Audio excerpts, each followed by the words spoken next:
All right, welcome everyone. Another edition of It's Still Real to Me. We're coming at you on Sunday night as we have a lot to catch up on. Of course, everything Zaslow Show 2.0, including It's Still Real to Me, is presented by our title sponsor, Everything Zaslow Show 2.0, Anna Jar and Levine Accident Attorneys, 800-747-FREE, 800-747-3733. Any kind of an accident you've been in, you let them put their skills to work for you. Best accident attorneys around. Anna Jar and Levine Accident Attorneys, 800-747-FREE, 800-747-3733. My pal is Joey Levin joining us here as he always does. And today's show, AEW Worlds End last night. We will recap the latest AEW Pay Per View. Joey, how you doing this evening? Or have you recovered from that pitiful effort from the Miami Dolphins this afternoon? I don't know that there's any recovery from that. I saw your tweet. Terrible, man. I saw your tweet about potentially if we beat Buffalo, we play Buffalo. What I understand now is if we beat Buffalo and the Steelers beat the Ravens and the Jags win, then Buffalo's out of the playoffs and we play the Steelers. Right. The Steelers are not. Some people pointed it out to me that the Bills have not clinched yet. Right. So there is wacky scenarios going on where, like, the Bengals right now have the ball down by 5-6 minutes left. We need the Bengals to win. The Steelers look like they're going to win if they can hang on right now against the Seahawks, and then the Dolphins can actually bump Buffalo out of the playoffs, and that's what you want because you're not trying to face Buffalo 2 weeks in a row. But what a disaster this happened. It was like when the game ended, I sat there and I looked at my son. I'm like, 3 hours just sitting here. Yeah. Bored out of my mind. Just 3 hours of my life totally wasted just sitting there. It was awful. Yeah. So bad, man. I mean, the good news is, if you want to take a silver lining from this, is the AFC stinks. It's just Baltimore. So get to the playoffs. But you feel good about going back to Baltimore in a potential AFC championship? No, I don't. But at least I don't feel awful about maybe getting there. Like, anything can happen in these playoffs because the AFC stinks right now. Like, you can get to the AFC championship game and anything can happen in one game. No, I don't want to play the Ravens ever again after today. Right. But the way the AFC stacks up right now, everyone stinks but the Ravens. Like, everyone fucking own in the playoffs too, man. Everyone looks bad but the Ravens. So whoever you play, there's a shot to go, and then you just have that one game. But other than that, today was a disaster. So yes, we're coming at you live here in that sweet spot at the end of the 4 o'clock games before the 8 p.m. game. Today's going to be a great show we have for you because we're reacting to a what ends. Whether you love the show last night or not, it was a monumental show. All right, so we're reacting to a monumental AEW Worlds End. We're not taking off tonight, even though it's New Year's Eve. Matter of fact, the only other people that don't get this time off during this time of year are pro athletes and the folks at Bet Online. With NFL, bowl season, NBA in full swing over the holidays, Bet Online isn't taking a second off. They're going to make sure you have all the up-to-the-second odds, news, and info. Bet Online has all the sports wagering info available you need with both desktop and mobile access. Head there today to get into the action. Remember to use our promo code BELIEVE, BLEAV, to receive your 50% welcome bonus on your first deposit. Bet Online, where the game starts. All right, Joey, so the first thing, and overall, I thought the show was fine. I didn't think it was great. I thought it was probably one of their weaker pay-per-views, matter of fact, in a while, because even though most AEW pay-per-views, I feel like we go into them and you doubt if it's going to be any good, and they always come through AEW. Like, the shows end up being really great, despite how long they may be. But this was one where, when it ended, and I didn't watch the end until today, because I was watching the Panthers last night and the Heat last night and football last night. So when I got done watching it this morning, I was like, show was fine. You know, like I didn't think it was great. Yeah, I mean, I think, like you said, it was a monumental show because of how it ended. Yeah. But you walk away from this show, I walk away from this show just really wondering, like, where is AEW? Like, we said that the devil reveal and how this show shook out was going to be very meaningful for where AEW goes going forward, because there's been, I mean, I think people are fans have gotten a little restless with AEW. It's like, what's going on? What direction are we headed? Do we have anything going on other than MJF? I think there's a lot of questions about the direction of where things are headed. I'm not sure that last night answered a lot, even though a lot happened. You know, I think there's still a lot, like the direction of where they're going with a lot of their top stories. I mean, it's a 100% reset of the top of the card. Well, yeah, I think they're putting a lot of eggs in the Adam Cole basket, 100%. and I think they're putting a lot of eggs in the Will Ospreay basket. Well, yes, yeah, of course. You got to assume that, especially because, like, who knows if Kenny's ever going to wrestle again, and somebody has to take that spot. That spot is going to hurt them. But yeah, but also, as we now know, based on many reports and even hearing Tony Khan talk about it afterwards in the scrum, MJF ain't going to be around for a while. He's out. Yeah. He's healing up. He's resting. And also, like, Tony Khan said one thing in the scrum that I was just like, is MJF leaving AEW? Like, all right, so let's work our way back to that. Okay, yeah. The first thing, let's work our way up to that, and we are going to start the show here. And by the way, if you guys make sure you like, you rate, you comment, you do all that fun stuff, and we really appreciate you hanging out with us here on New Year's Eve. You know, maybe you're catching us before you're about to go out and do whatever you're doing. We're staying put in the Zaslow Mansion tonight. Like, New Year's Eve for us, those days are long past with us doing stuff, man. We're just hanging out. Probably going to watch a movie in a little bit because the Sunday Night Football game's kind of shit, Packers and Vikings. So we're just hanging out.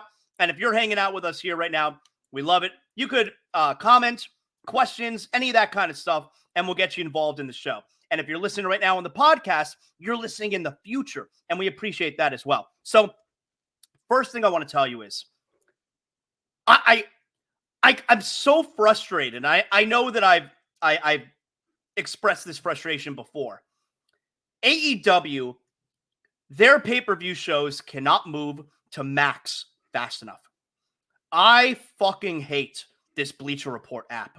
It is the pits. It's so bad. And I was checking on Twitter, like, is anyone else having the problem that I'm always running into? And yeah, everyone else is having the same problem. It's constantly, we're experiencing technical difficulties, blah, blah, blah. Like, I got that message a dozen times throughout watching this show. It's for a major wrestling promotion.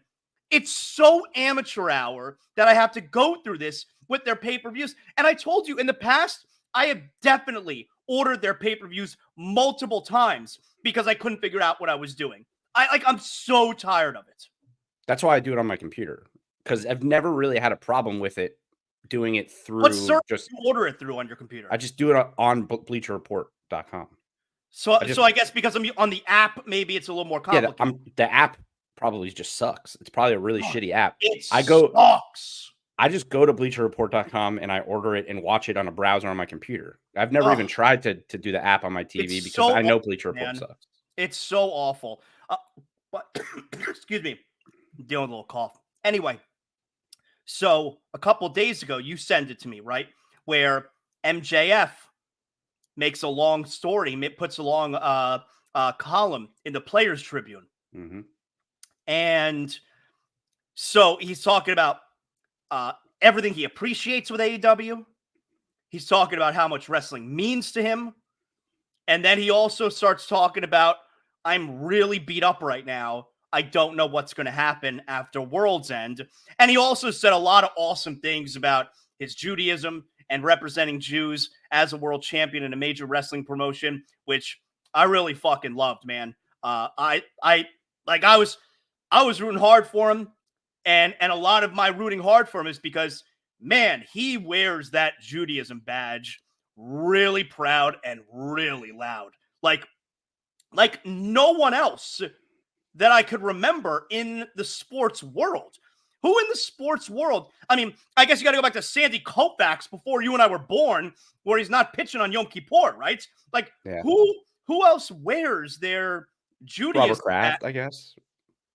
Well, he's not a player. I mean, there's a million owners who are Jewish. Mickey Arison wears it very proudly. He does, but I don't know that. I mean, but you're generally not aware of like what owners are doing. I'm aware of the stuff that Robert Kraft is doing because he's very public about it. So yeah, he's not an athlete, but he's pretty loud. As far as athletes, like MJF may be the top of any athlete who represents Jews. Also partially just because there just aren't very many. But so he is the top. I mean, right now he is, as you say, the top Jew. There's never been a player, although Sandy Koufax was amazing, but there's never a player. It'd be like if Kevin Durant was Jewish, like there's or Giannis was Jewish. There's never anyone at the top of the game, in the top of the business, who's Jewish the way MJF is. It's such a rare opportunity. Yeah, and I think historically in professional wrestling, he might be really the first ever to be at the top, right? Yeah. So yeah, maybe. So when I loved, if you're watching or listening right now and you haven't seen the column that MJF penned a couple days ago, it's on the Players Tribune. You just go right there. I think you're gonna love it. It was really well written, and you could feel his emotions and how much he loves pro wrestling. I thought it was one of the. I don't read all the Players Tribune ones. Neither do I.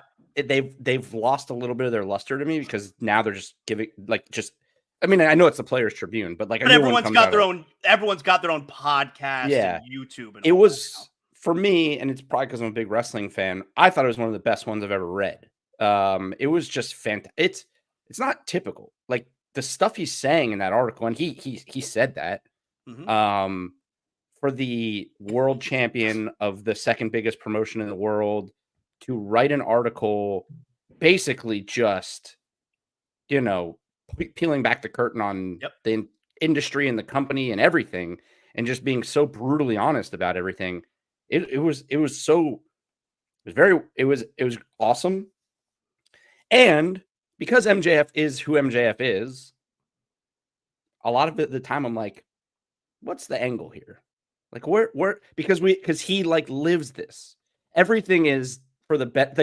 At least in my opinion, everything he does is in service of a storyline or something that's going to happen within the industry. So I'm reading this whole article and I'm like, this is amazing. This is so cool. But also, where's this going? Like there was multiple parts in that article where I'm like, he's leaving AEW. I felt that. It just felt like I appreciate what we've done here. This place is special. Goodbye type of thing. Well, don't you think more now that he lost last night and that he's clearly going to be away for a while? Now, don't you feel like it's just, all right, I'm going to be away for a while and I got some things to say? Because that's the way that I thought. But they have not announced a new contract for him that I know of. There's been this whole bidding war of 2024 thing. And also last night in the scrum, Tony Khan said, I can't comment right now on MJF's future with AEW. Now that again, he didn't speak last night, right? MJF did not speak last night. And Tony Khan again, that could all just be gimmick, and he's keeping things quiet and whatever. It's part of him going away, but it's just all. But that's why it's great because with MJF, we just never know what's going to happen. Yeah. And I like that. I don't know. Like I like that in my mind. There's this possibility of MJF leaving AEW. Not that it would be brutal for them. It would be awful for them if he left. I think there's no chance he leaves. I don't know about that. I mean, they're not like we're not going to eventually have a payoff to this Adam Cole Devil story. I'm just saying. I think I'm sure that's where this is all headed. But if WWE gives him $20 million a year or something, he's going to leave. Like but that's where like we got to be reasonable. It's, he's not going to leave. But what if WWE offers him $1 billion? Well, of course. But if we're dealing with reality, I don't see a scenario where he leaves. Yeah, but if you're WWE and you're looking at AEW as any type of competition, and you see how much they have put this whole company on this kid's shoulders, wouldn't you offer him everything under the sun to come over and potentially just ruin that company? Yeah, but at the same time, if you're WWE, you also have to weigh the consequences of doing that. And what I mean is, all of the guys who you've been building up, who are under your company for all of these years, and all of a sudden you're going to pay that guy what you haven't been willing to pay this guy who's been working for you all these years. That could create major problems backstage, man. You got to management needs to consider that kind of stuff. So yes, it could be like a death blow to AEW if you bring him over. But what if it makes all of your like the rumors about Sasha Banks, where and who knows what's true and what's not true, but She wants more money than the historic contract that they apparently just gave Charlotte Flair. Well, WWE's not going to give Sasha Banks that because you got people who've been working there and who've been good soldiers all this time. Sasha Banks threw a hissy fit and walked out, and now she's the highest paid woman. They're never going to do that. I also think it's because she doesn't move the needle like that anymore. Yes. Hey, you're preaching the choir. No, I just think like had she gone out and raised her stock, they may have paid her because she was there. I think that there, at least for me, it's a business. Has she had 2 matches since leaving? Well, she got hurt. She had a bad injury. But like if she had just gone straight to AEW and had like this massive run with AEW and then came back, they might have given her that money. I think WWE's, I think they get it. Like, I don't think she has improved her stock the way she thought and everyone thought she would leaving WWE. So she doesn't deserve it. I'm going to tell you right now, there is only maybe a handful of people in WWE, maybe not even, that deserve to be paid more than MJF for what MJF's done over the last couple of years. Like MJF's one of the best in the business. He just is. So people could get frustrated. And he's really young. But I'm sure maybe some people would get frustrated, but also like, all right, then step up. Like then step up and be better. Because WWE, I think the people that are in WWE also have to look at it like, hey, they're not just giving him money, right? They're giving him money for a reason. If it were to happen, now this is all hypothetical. You're probably right. There's probably no way he leaves AEW. Tony Khan probably pays him whatever he asks for and he stays and whatever.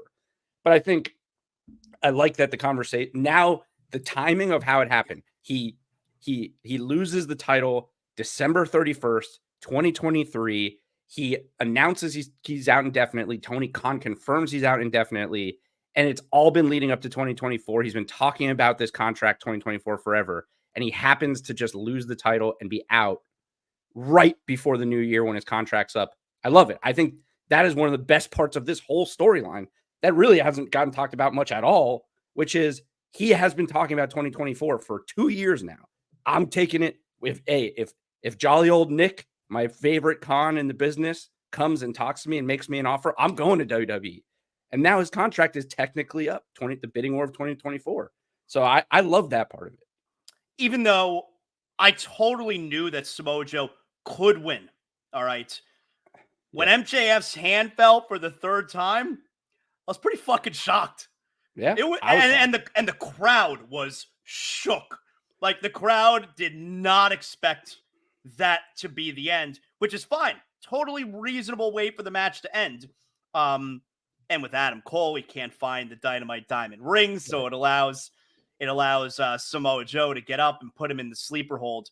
The match was good, but obviously let's talk about the ending here. So I just want to say I like the way I agree, but I think that was the perfect way for Joe to win.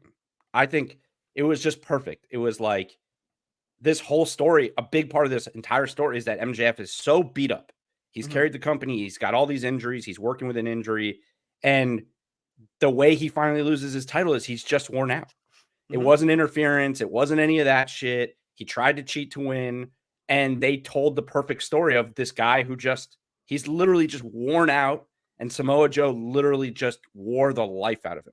It was the perfect way for Samoa Joe to win. Until his arm fell, I didn't think Samoa Joe had a chance to win. I really didn't. And especially without the Devil's people like interfering some way. Like there's nothing in me that thought Samoa Joe gets a clean win over MJF like that. But the way they did it was, I thought, like perfect. And I'm not sure how long Joe's title reign is going to be, but he's awesome. So Joe's awesome, but my problem with Joe and the reason that I understood WWE releasing him, my problem with Joe is you can't count on him. He's always hurt. Like everyone in AEW is. Like there are several times in WWE that they've tried to run with him, either as the NXT champion, either time, or when they had him in the feud with Brock Lesnar, which was an awesome feud. You can't trust him. He always gets hurt, man. So, like, I get it. I think he could have an awesome run. I hope he stays healthy. He's awesome, Yeah. So, and a super believable champion, of course. He is. And I also think here's something that's pretty interesting in them putting the belt on Joe at this point, at this time, is all of the issues that have been going on in AEW. there's been all of this, like the locker room, the inmates running the asylum, who has respect, this and that. Look, Joe's the guy now. Like that's his locker room. And I think it seems like tweeted out last night, my ankles are getting swollen from all those salty tears I'm drinking. Yeah. I mean, I think it's probably good for AEW for a little while to have a guy like Joe as like the guy in the locker room, just based on what we hear about what goes on behind the scenes. Because he's the adult in the room. He's the adult in the room, and he will I think he's a real life, like he will kick your ass. Yeah. Like he's not going to fuck around. So, and even the stuff he said in the post-fight scrum, I thought I love the way he was talking about being a champion and calling people out. And if there's problems, come talk to me.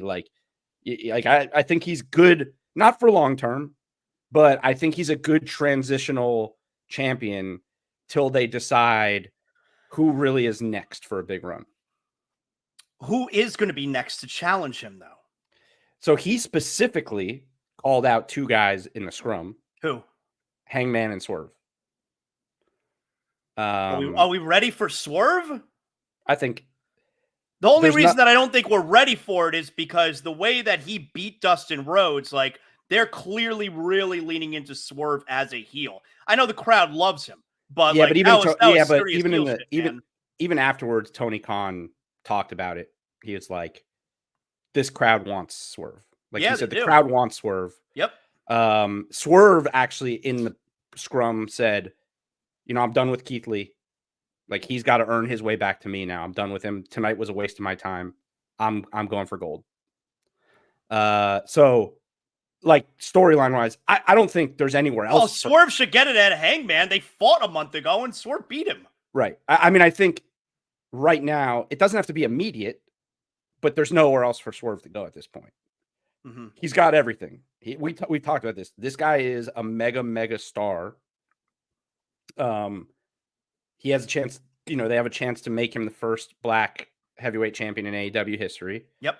I just and the crowd just loves him. They love him. I'm sitting on the couch with my son. We're both doing the Prince Nana, man. They love him. They love him. So yes, but I mean the crowd loves Hangman too. Hangman's good, and Hangman at some point will be their champion again. I don't know. I mean, I think the way they've sort of done things in the past. I mean, would it shock me to see Danielson get another shot? Would it shock me to see Mox get? No, just because that's how Tony Khan is. But if I had to pick two, those were the two that Joe said are the two that I would love to see next with MJF gone. And plus, the natural one is Adam Cole, but he can't wrestle. Like he's still in a boot. Who I don't know how long it's going to be.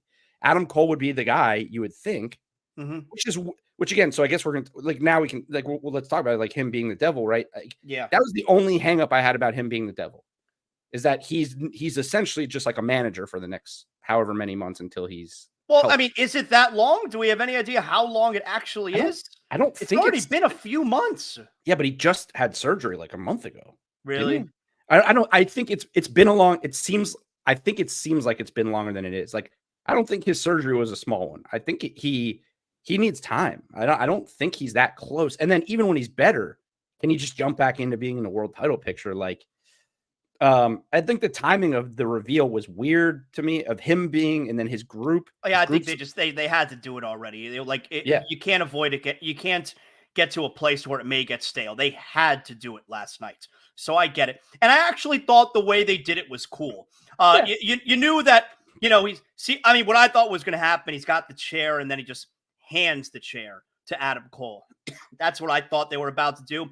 Instead, you get the lights out and then it's like, oh shit. Then I'm able to read what was about to happen with the lights out.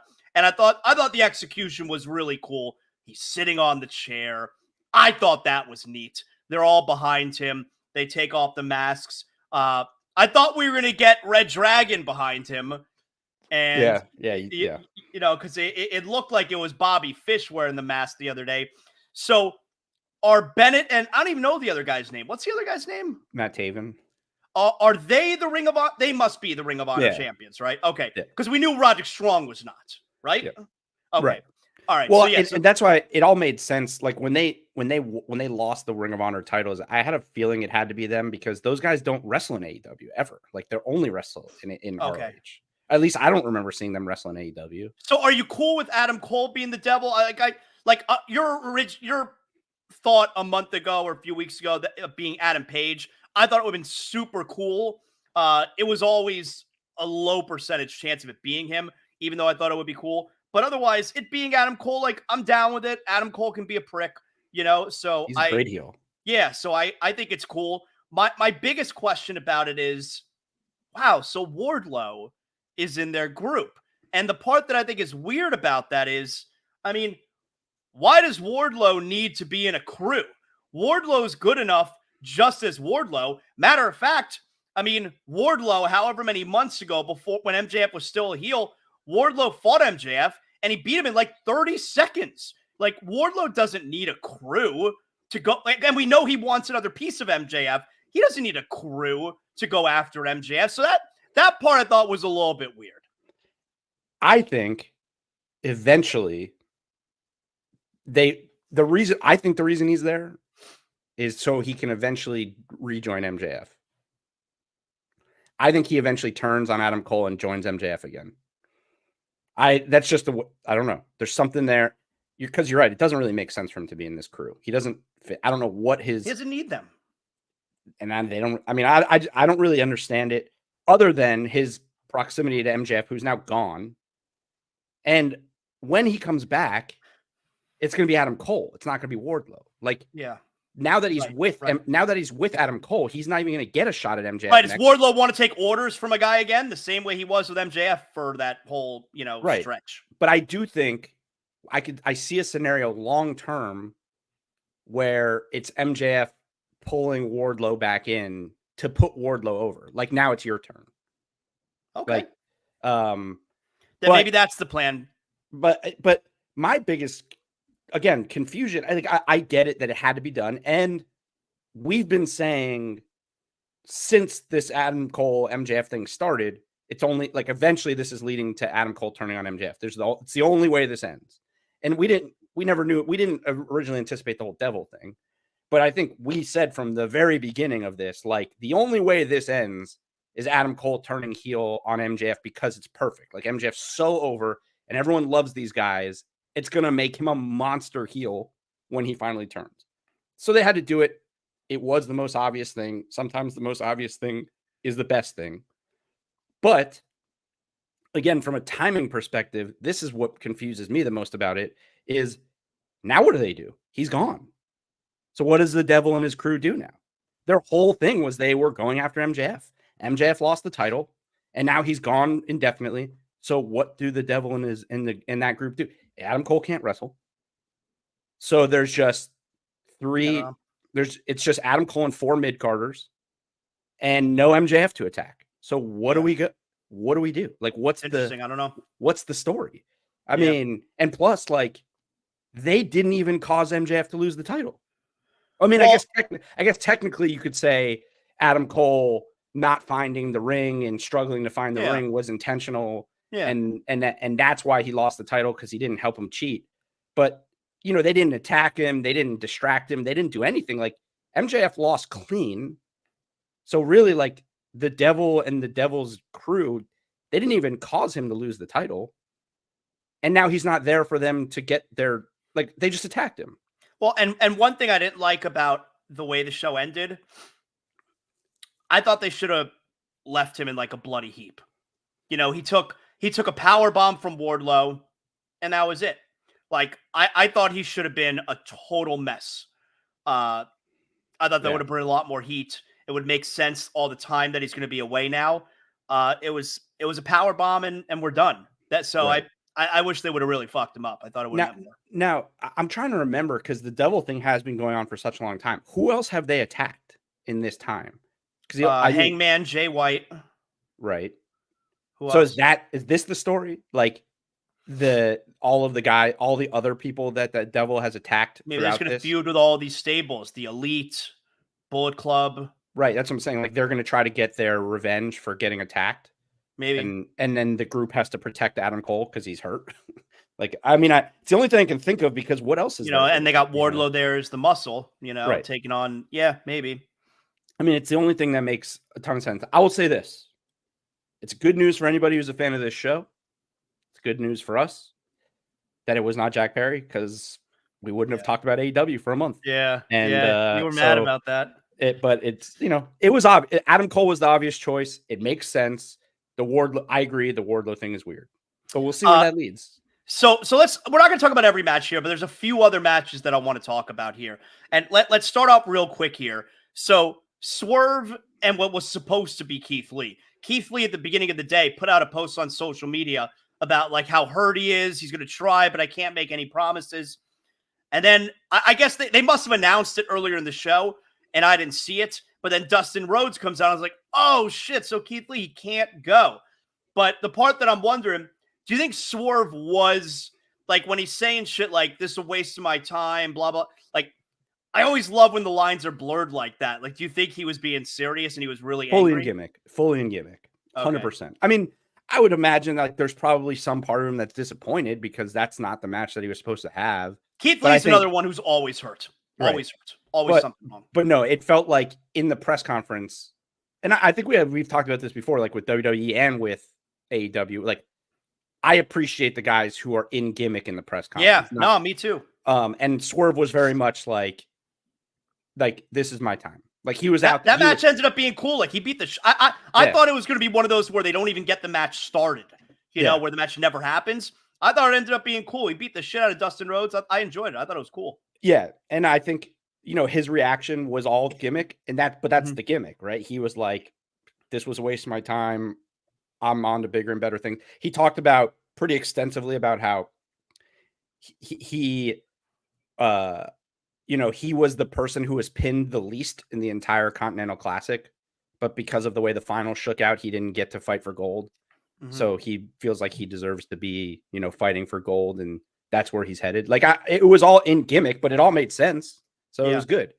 The Keith Lee thing, like, you mentioned it after, after your interview with Swerve, because you asked him about it. Yeah. Personally, I think like he's so far beyond the Keith Lee thing that you could revisit the Keith Lee thing at any point, and there's history there.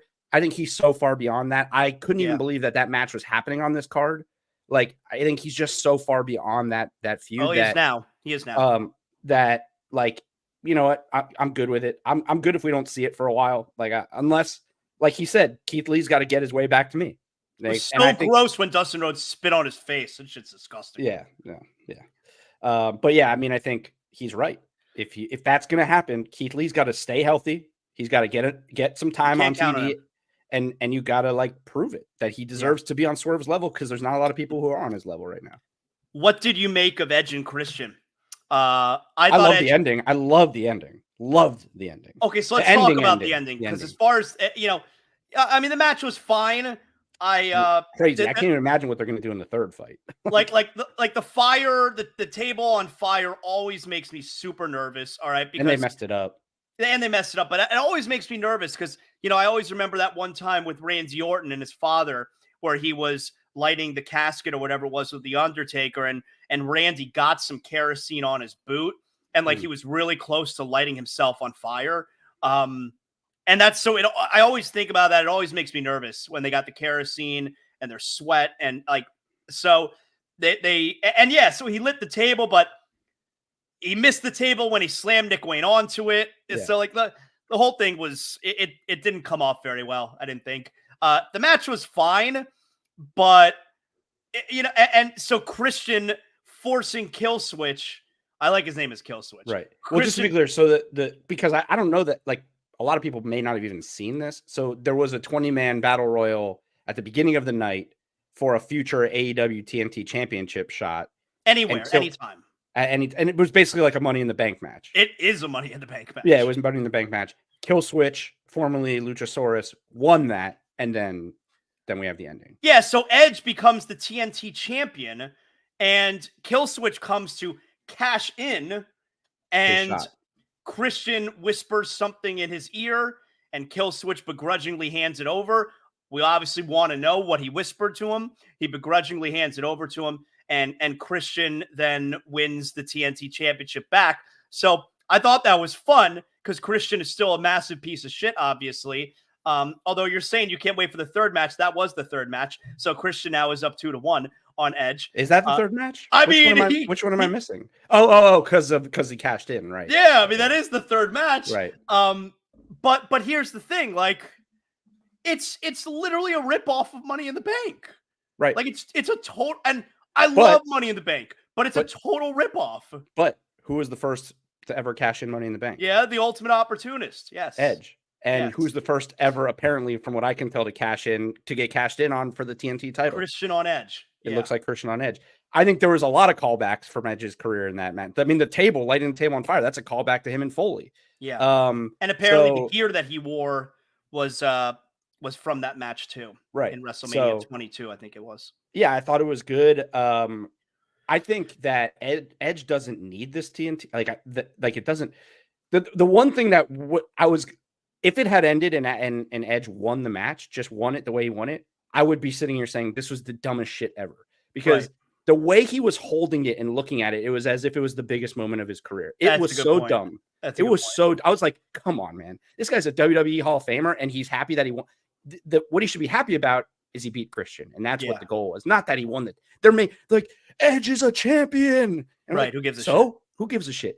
But Christian as TNT champion has made this title the most important. I mean, he's made this title huge. Yeah, him winning the title back is great. Yeah. Him winning the title back made this match incredible. Yeah. And the way they beat the shit out of each other, it's like whatever is going to I don't know what's going to happen in the next match. I'm assuming some type of cage match. It's got to be. Like, where else do you go from here?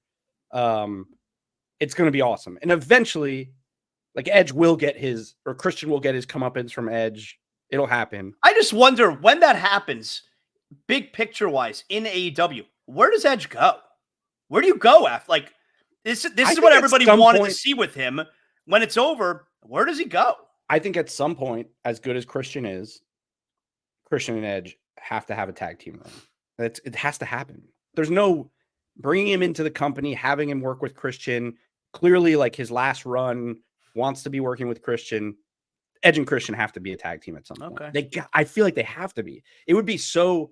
I think there's a lot of people who would be disappointed if, like, Edge just goes through this run in AEW and never tags with Christian again. Like, I mean, and I mean, maybe as heels, because Christian's so good as a heel, but yeah, it's gotta. I don't know. I don't know where you go with Edge after Christian. That's why I was shocked, when he came in, that his first feud was with Christian. Yeah. You figured he would have some matches, have some feuds, leading maybe to an Christian would be ducking him for a while. Right. So it's a good question. I don't know where you go with him after he's done with Christian, but it doesn't seem like that's going to be done anytime soon. So, all right, I got one more match from last night that I want to get into with you, but first, got to tell you guys about one of our other great sponsors here on It's Still Real to Me. Huge pro wrestling fan, one of the promoters, chairman of BRCW, Boca Raton Championship Wrestling. They got a big show coming up next month in January, right before the Jericho Cruising for a Bruising cruise, which takes off out of here. They got a big show coming up, BRCW.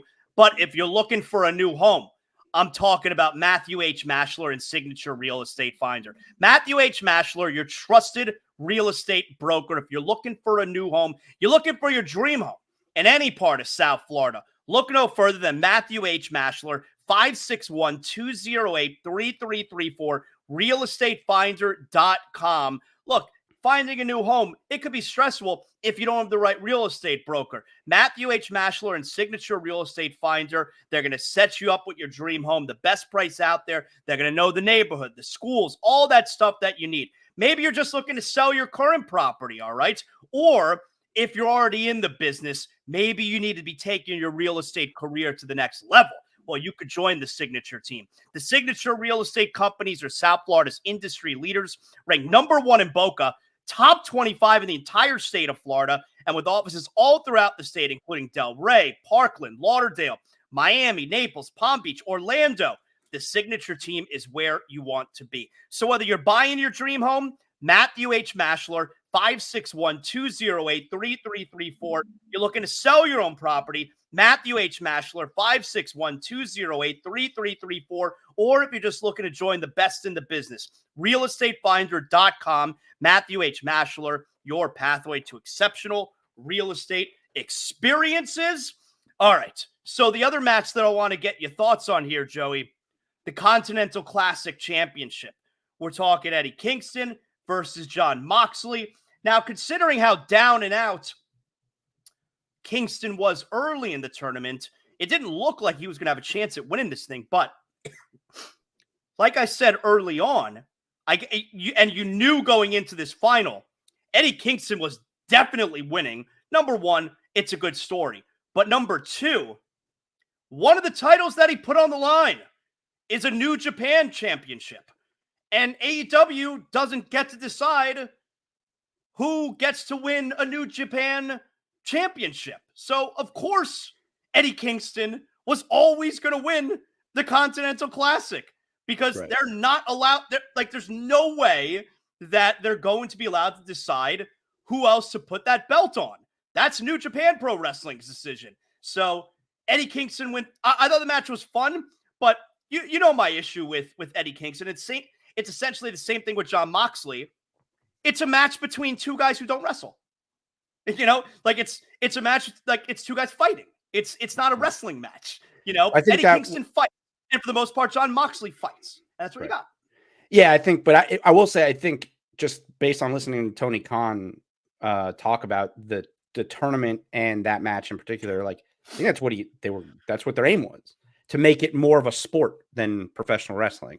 Yeah. And I liked the Continental Classic. Like I dug it. I thought it was great. Yeah, I thought it was good. I always would like to see these types of tournaments be to, you know, accelerate somebody higher, right? Because we started with Eddie Kingston as one thing and we finished with him as the same thing. I don't think this makes him like any bigger in terms of like his star power or anything like that. I think he's just Eddie Kingston. Whereas, you know, a Jay White, not that this Jay White necessarily, but like a Swerve or somebody like that. I don't know. I feel like that's my only issue with it, but the tournament itself was fine. They're going to keep doing it. What I did like about this match was Bryan Danielson being on commentary, because I thought it was good.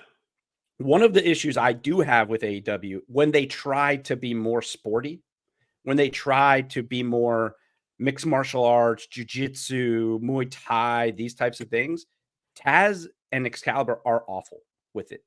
They're constantly calling moves. They're using like the Japanese terminology or like wrong. Like MMA is a massive sport in the United States now. If they're going to do jiu-jitsu moves, you have to say what they're doing like as if it is mixed martial arts in the United States. Like an arm bar is not a jujikatami. It's an arm bar. Like, say what it is so people can understand and wrap their head around what these guys are doing. When they're transitioning from one move to another, stop trying to like do this like Japanese shoot wrestling stuff. No one cares about that. Bryan Danielson did a great job of like explaining like, this is why Eddie Kingston's good. He's a great striker, this and that. If they go to the mat, Jon Moxley is a much better grappler. And like he was good at explaining that stuff. So if they're going to do these things, they need to have somebody like Bryan Danielson on there, because the other two, I mean, you know how I feel about AEW's announcers in general. They stink. But that adds a whole other element to it where he can actually apparently call a match like that in the moment and make you understand what's going on. You know, it's an Eddie Kingston, Jon Moxley, Bryan Danielson staple. And I know it's very strong style, but the standing in the middle of the ring and the exchanging chops. Yeah. I'll never understand it. Why allow a guy a free punch or a free chop on you? Again, I know that's strong style shit, but I'll never get it, you know? Yeah. And now look, it did equal what I thought was one of the coolest moments of the match, which was Moxley going to his knee and telling, you know, wait a minute, hold on. Yeah. Like that was really cool. So at least it worked here, but I'll never get it. Just standing there and trading chops. Okay. Like it's slap fighting. Okay. It's your turn. Now it's my turn. Now it's your turn. Right. I'll never get it. Well, what I don't like the one part of that I especially don't like is like the shotgun chops when Eddie Kingston just does like the quick They look like little, they don't hurt at all. It looks like he's barely touching them. At least with when they're exchanging chops, they're hitting each other. Like, that's very real. That's very real. But those quick chops when he's like, like that's a love tap. It looks like he's barely touching him. I hate when they do that. It does nothing for me.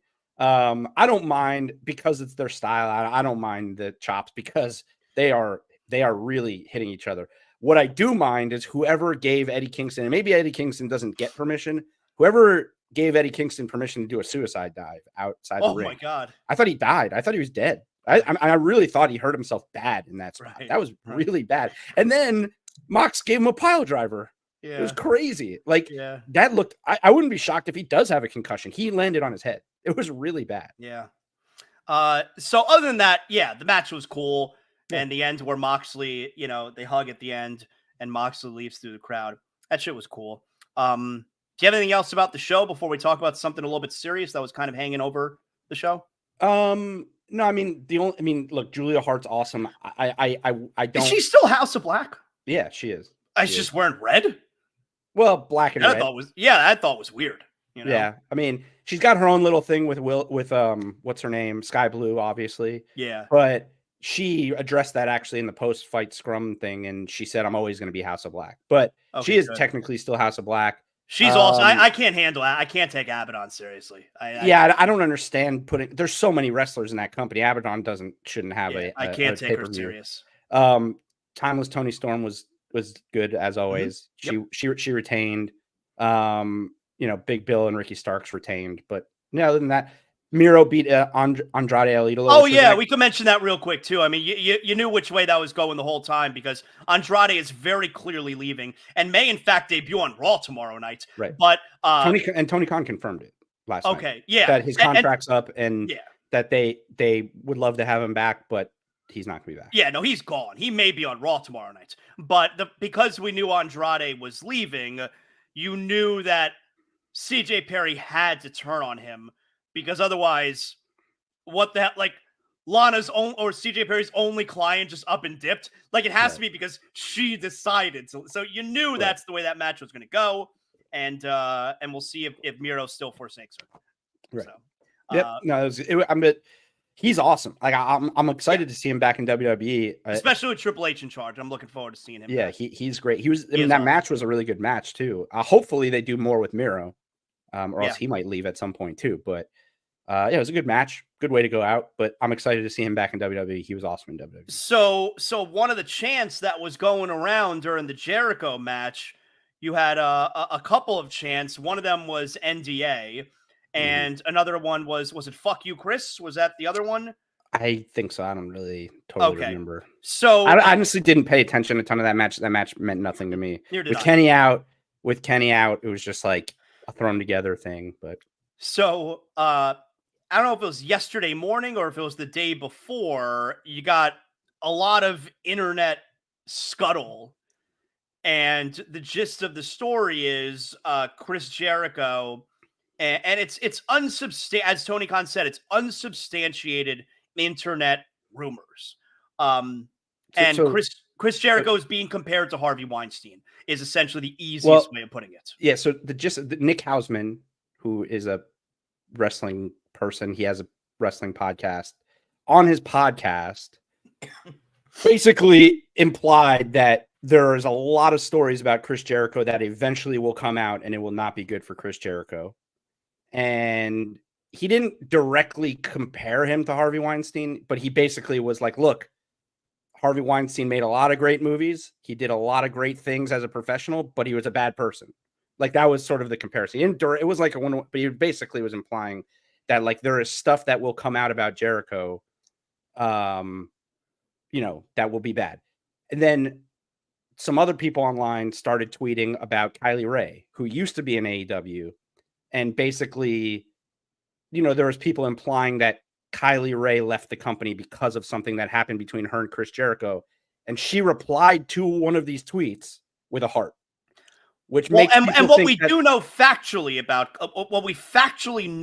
Kylie Ray leaving AEW was she has dealt with alcoholism and mental health. We know that for sure. Oh yeah. But I think people are taking, and this is all we know, right? People are taking her responding to these tweets with a heart as confirmation that something happened. She didn't say what, no one knows. Right. But the thought here is that is her sort of confirming that something happened. No idea what. And that's where we're at, basically. Well, the first thing I would say is anytime a woman is making an accusation about, sexual advances or certainly sexual assault, needs to be taken extremely serious. Sure. That doesn't mean that it happened. It doesn't mean you believe it right away, but you do need to take it very, very seriously. Okay. And let's figure out what happened here. Now, with that said, Kylie Ray has not accused Chris Jericho of any of this. Nope. Kylie Ray has responded to a tweet with a heart emoji. All right. She hasn't actually accused anyone of anything. So I think it's important to point that part out. And the last thing that I would also point out is if Chris Jericho did make sexual advances to Kylie Ray or any other female performer in AEW, the only crime there is against Chris Jericho's wife. All right. Unless he forced a woman to do anything, if he's hitting on other women or trying to get them to sleep with him, there is nothing illegal about it. It's adultery, and that's Chris Jericho and his wife's problem. But if he's not forcing anyone to do anything, what are we talking about? Well, I think I think I might be putting it. Can make him a douchebag. Well, no, but if you're using your influence in a company. Okay, so are you saying if you sleep with me, I will go to Tony Khan and I think the implication here is all right. I don't think the implication. If all they're saying is Jericho was hitting on women, I don't think anybody would care. I think the implication is that he was using his influence as a powerful member of the industry and of the company to try to persuade women to sleep with him. If that is the implication, that's all. It's all implied. Like no one has actually come out and said anything that's happened. But I think because with Harvey Weinstein was he ran the studio. Right. Chris Jericho's not an executive. He's not a boss. He's not an owner. He's a performer. He's literally on the same level as whatever female superstar he's trying to hit on. 100%. But he has sway. I mean, he just does. He's Chris Jericho. I mean, the company does not exist without Chris Jericho. Tony Khan, I imagine, listens to the words that come out of Chris Jericho's mouth when he's talking about what should happen in that company. And again, this is all just based off of one guy saying one thing on a podcast and then a bunch of people tweeting shit they don't probably even know about. But if the implication is that he in any way used that type of influence to try to get someone like a Kylie Ray or whoever to sleep with him or whatever, that's a problem. That's a big problem, especially, look, at any time it's a problem. But the wrestling industry over the last few years it hasn't been good. We're not that far removed from the speak out, Joey Ryan basically losing his career over sexual harassment and sexual assault. Marty Scurll, who should have been in AEW, who should have been a huge part eventually of AEW, who was the head booker of Ring of Honor, got accused of, sleeping with a 16-year-old. Jack Gallagher fired from WWE for, stuff comes out about Vince McMahon. The wrestling industry over the last few years hasn't been great with this. So people are going to take it seriously, I think, just because it's Jericho, and B, the industry hasn't been the greatest over the last few years. So it needs to be taken seriously. But to your point, we know nothing. We know literally nothing. We know nothing. So we just have to wait. Like, you have someone saying things are going to come out one day about Chris Jericho, and you have a heart emoji. That's all you got. But again, the person I'm going to shit on here, and I can't. It has to be said, and I don't think I'm the only one. Tony Khan was asked about it twice last night, and he handled it fucking terribly. They need to get this guy media training. Yeah, he's sitting there with the sunglasses and the Russian babka hat, whatever it's called. He was looking like an asshole. He has no fucking clue how to answer questions. He has no idea how to talk to the media. And besides, so for clarity on why he was wearing that was Tony Storm's outfit. Tony Storm put that stuff on him. I know, Like but a PR person at some point Right, before it right. starts is going to tell Tony Khan, you are going to be asked about this. Right. You So can't be sitting up there looking like an asshole. So that's the first thing. The second thing is he responds by saying, look, I can't respond to unsubstantiated internet rumors. Fair. You know what? That's fair. I mean, you can't, you don't want to like give credence to it if it's not true. But instead of saying, we have a zero tolerance policy for any type of harassment, like if we found out that something like that was happening, that person would be fired tomorrow. Like there's no question. The only way to respond to that as the owner of the company is to say zero tolerance. That's it. There's no way. It's not happening in our company. And if I find out it's happening in our company, that person's gone tomorrow. But instead, Tony Khan goes on this whole thing about how AEW is the safest wrestling company out there. You can ask anybody about our track record of safety. Everyone's safe, and we have a committee. And if something comes up, we go to the committee, and the committee discusses it. What the fuck are you talking about? Why are you going from being asked about whether Chris Jericho is being investigated for sexual harassment or sexual assault to we have a committee and I think you can ask anybody. We're the safest company out there. Who gives a shit? What are you talking about? Just say what needs to be said. If something comes up, we will handle it. There's a zero tolerance. That's it. That's all you have to say. Yeah. But instead, you're wearing the hat, you're wearing the glasses, you sound like an idiot, you look like an idiot. Somebody help this guy. He's only hurting himself in his company. He just doesn't know how to speak to the media. He doesn't know how to do it. It's not his fault.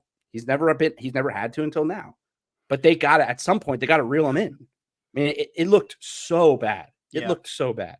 I hope it's not true. And for Kylie Ray's sake, I hope it's not true. Like I said, she's been through a lot, man.